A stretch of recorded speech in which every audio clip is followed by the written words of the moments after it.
You know what's interesting about what I'm going to talk about is the fact that if you saw this video turn up on your feed and you saw the title, which is something to do with problems, you probably got interested in it because you have a problem that you want to solve, and therefore you found a video on your feed that talks about problems not being real.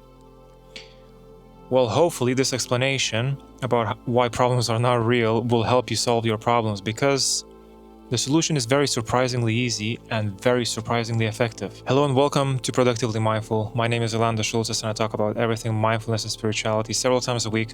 So if that is something that you're interested, make sure to hit the subscribe button, hit that notification bell, and if you do enjoy the video, at the end of it, I would highly appreciate it if you click the like button, because it helps this video to be pushed out to a wider audience. And the more people watch this, the more I can make in terms of like better content and stuff like that. So the more benefit you will get, the more value I will add to every single one of you. You know what I'm saying? It would be interesting to know.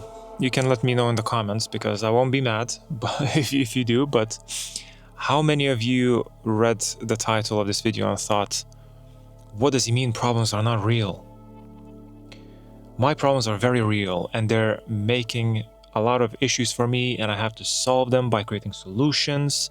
All these problems that are there all the time, it's like my life is just problems. They're constantly there. So first of all, where does it all begin? Where does the start of a problem start?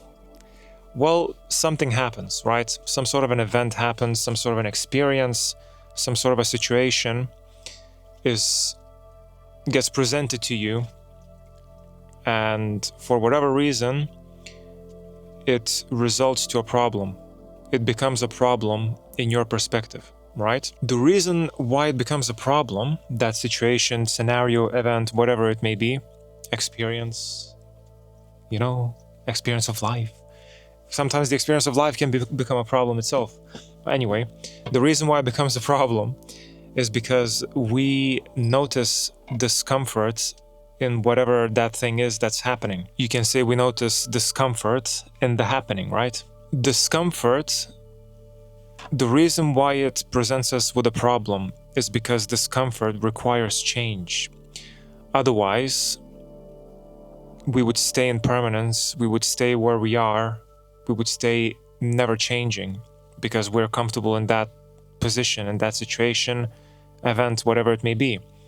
But if that happening happens and you feel discomfort, it will require change to move yourself from discomfort into comfort. If we do not embrace discomfort, going to comfort will mean going to a state of familiarity, because comfort is where we are familiar. Comfort is where we try to be, right? So, in order to adapt to the situation, event, experience that's happening right now, to the happening, I don't know why I keep calling it happening, but whatever, to whatever is happening, right? To adapt to it means we need to change our perception of who we are, our character, so to say. The character definition being the name and the surname that you have been given, the experiences that you have experienced that shaped your perspective of the world that you experience, your identification with the flesh and the bone. All these things give rise to the character that you call yourself as me, as I, as someone that you believe is experiencing the experience of life. So in order to adapt to the situation, what we need to do is we need to find a solution to the problem. And that is the pinnacle of the issue. Finding a solution to the problem is the pinnacle of the issue, because to be able to find a solution to a situation, event, experience that has happened already means we're trying to find a solution for something that has already passed. It is that the actual event, the experience, is already out of our control. We don't need to change anything about it because it happened the way it happened, because it couldn't have happened any other way. It was meant to happen the way it happened, because it wouldn't have happened any other way. Which means that the problem is a matter of choice. It is a simple matter of choice. Problems only exist because we choose them into existence. Right? Just think about everything that I said. We make a choice at the time of the experience, event, and situation to choose it to be a problem, an inconvenience that affects our character that we built up, that forces us, due to the choice, to change. Not change who we truly are, but change the character that we believe we are to fit the problem in order to create a solution. This cycle forces us to approach life the long way around. It's like we have a straight path to go through, but we go through all these alleyways and hills, ups and downs, and all that kind of stuff, because we don't take experience at face value. We don't take it for what it is. We don't take life's events, situations for what they are. And we try to make something out of nothing, even though nothing is everything. So we create these problems out of seemingly non-problematic situations, but they become problems because we choose them to be problems, because it doesn't fit our beliefs and our comfort system that has been built through experiences and the creation of our subconscious, objective character. It doesn't fit the narrative that we created in our mind. Another way to look at it is we go through all of this difficulty, this self-made suffering, right? Because we create a problem and then we try to create a solution for the problem by perpetually chattering in our minds, trying to justify why it happened, trying to create some sort of a fictional future that will solve the problem that has already happened in the past and is already out of our control. Just makes our mind work overtime and we burn a ton of energy unnecessarily. It's essentially inefficient thinking. So we try to create a solution where we could have just not created the problem in the first place. It's like modern day medicine. We go to the doctors, they give us medication to reduce the symptoms as opposed to trying to figure out what the cause was in the first place. It makes no sense. Problems are essentially resistance to life. And resistance is something that I talked about quite in depth in one of my videos, which I'll link at the top of this video and underneath in the description if you want to check it out. But we essentially get presented with the flow of moment-to-moment existence of life, of our experience of, you could call time, even though time is a concept, but if it makes it easier for you to understand, time passes, and if we resist the passage of time, the moment-to-moment passage, then we are resisting life itself. And because we're resisting life itself, it becomes a problem, because we're not really living life the way it's supposed to be lived. Because we create a problem out of it, we then inevitably want to create a solution, because we don't like problems, because problems give us stress, problems give us anxiety, problems give us fear of the same situation arising unless we have a solution for that situation when it arises again. It's a never-ending cycle, a never-ending circle that so many of us suffer. One more thing that I want to mention about problems is that once we get accustomed to creating these problems out of situations that shouldn't necessarily be a problem, it can become an addiction. The addiction stems from the fact that we try to find solutions to the problems, and not finding a solution can become a problem itself. So it's like a perpetual cycle of trying to find a solution to a problem but the solution itself becomes a problem, and then you try to find a solution to the solution.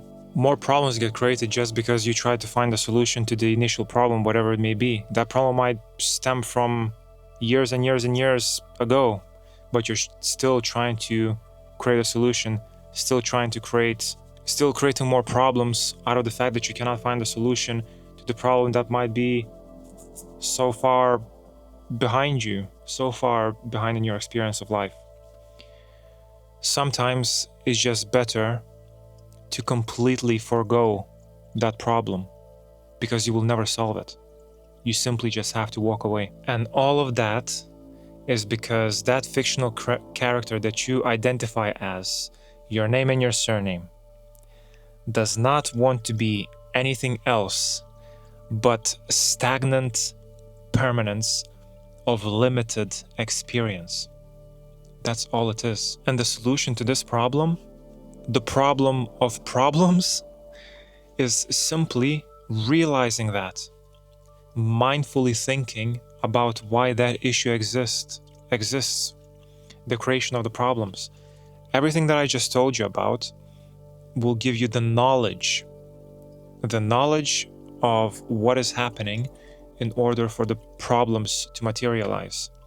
What you need to do is practice awareness of this phenomena happening when certain events, situations, experiences happen. Where the challenge comes in is our minds are super accustomed to create a problem out of these situations, events, experiences. So you have to become so aware of them that your awareness becomes faster than your mind to pick up on what's happening.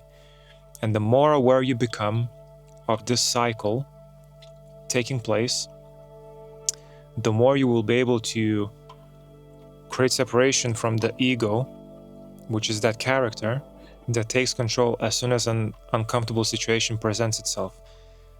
When you become more aware, you will be able to approach the situation mindfully. If, for example, you get discomfort in a situation, as opposed to creating a problem almost instantaneously, because that's how fast our ego, the character, the mind is, you will recognize it in your awareness. You will inevitably say, I have discomfort within me. And once you start saying that as it happens, magic, it's almost going to be like magic. It will start changing. As opposed to creating a problem, you will notice that you're not trying to even create a solution. And when you notice that you're not trying to create a solution, that means there's no problem to solve.